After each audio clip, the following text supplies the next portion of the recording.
So I think I'd like to start just, tell me about your call.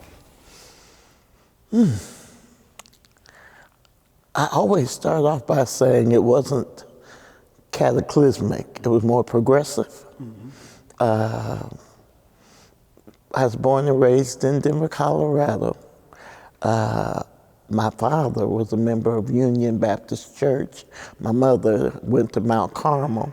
We were really a one church, but a two church family. My mother went to Mount Carmel, and we went to Union with my father. And the pastor, the first pastor I heard was John T. Walker, who was to date would be in my top 5 of preaching. And I was always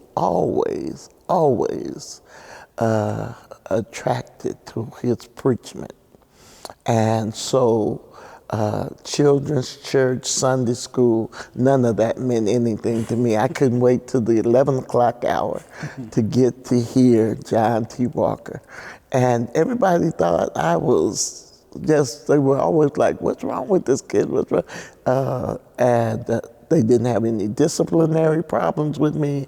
I would sit like on the second, third row. You couldn't sit on the front row because that was where the deacons sat, and all the deacons were men. So, but I would sit there, and I would just sit there as straight as I could, and I'd absorb every word. He was a marvelous, what we would call narrative preacher, storyteller. And at 8, I gave my life to the Lord, was baptized. And then I waited till my 12th birthday. And I said, I want to be a preacher like Pastor Walker. Now, before I could tell him that I wanted to be a preacher, he passed away. So kind of sent my 12-year-old self into a little quandary. And really just kind of floated from church to church. I was in the choir, singing on the usher board, and in Denver, what you did, you just go from church to church, church to church. I landed at Mount Gilead Baptist Church, and at 12 years old, told the pastor there that I wanted to be a preacher. I didn't know anything about putting it in theological or biblical terms. I just said, I want to be a preacher. I want to be a preacher. And he told me that women did not preach. So from 12 to 16, I started exploring other occupations, maybe medicine, maybe law. And actually was enrolled in a program at the University of Denver, Colorado, for African American students who had a chance at being college material, and went there really as a pre-med major. And I heard a woman at our church, her name was Mae Buchanan, and they didn't call her reverend, didn't let her preach from the pulpit or anything. Called her Sister May, actually. But she preached a sermon in every sense of the word. And I said, I'm going to be a preacher. And I just kept sitting on it. And finally I said, I'll find somebody who will. And I found M.C. Williams, pastor of New Hope Baptist Church.